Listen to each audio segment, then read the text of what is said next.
Welcome to For Good Measure, an interview series celebrating diverse composers and other creative artists.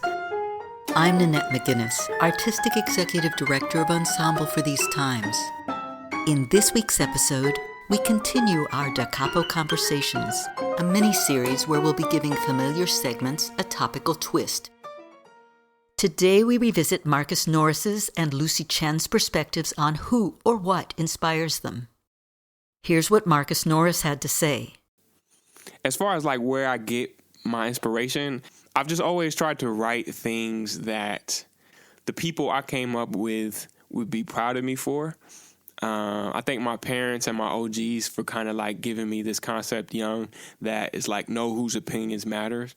It's like because people are going to talk, or like sometimes people like you, sometimes people love you, sometimes they hate you, sometimes people understand, sometimes they don't.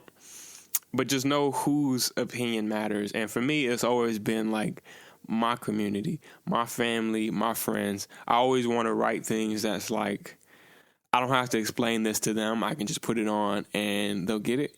So I don't know. I try to tell our stories and things that will make sense to us. Here's what Lucy Chen had to say. I have a lot of key mentors throughout my life, and Luna Lab was definitely such a special experience because I think just the whole like community of like women and like gender non-conforming people, and not just like a male dominated like environment, because usually composing like music composition is kind of like that. And I didn't even know many composers because I went to like a regular public high school, so it wasn't like an art school. Mm-hmm. And then the only composer I knew was this other guy in my grade. And then I knew my conductor, who was also a guy. But just being able to be with like a bunch of women and having such a supportive community, it was like very special. And especially like my mentor, Nina Shaker, she was very just like, anytime I had like some sort of question about like, oh, what do I do with this music part, or even just a question about like, how do I balance music and like senior year of high school, because that was also kind of difficult. She would just be able to answer that, and she was also just like very comfortable to like talk with. We would just chat during our sessions, and she would be very supportive and give really good ideas.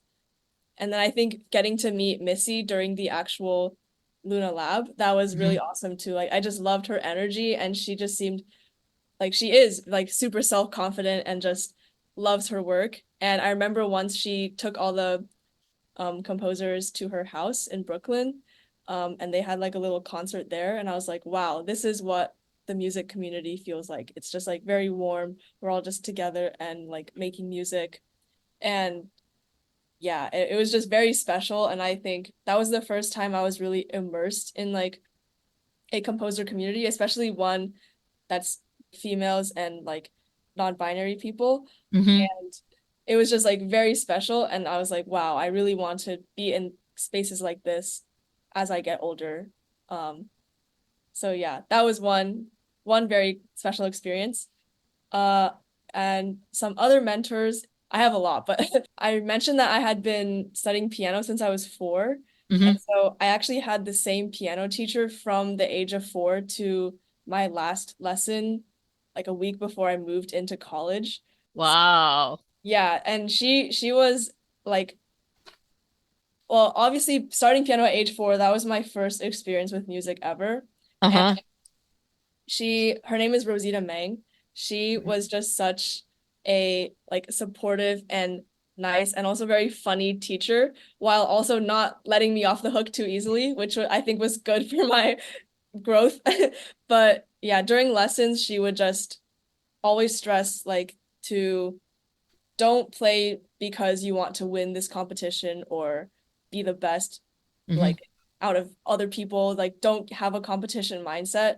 Just really play because you love the music and because you want to just play the best that you can. Like don't worry about other people. And I think a lot of piano teachers don't really do that. And that's why a lot of kids I know that played piano for such a long time, they just immediately quit after getting out of high school. But I think the reason I didn't, and the reason I started even playing violin and studying composition and the continuing piano and composition in college, is because of her. Mm-hmm. And she actually just passed away when I started college, which was very sad, but it just made me remember more about how much she's impacted me. And I think she is like the biggest reason I am pursuing music. Wow. Yeah. I'm very sorry for your loss. That's a very special relationship, and clearly she made her mark on you in a wonderful way. Yeah.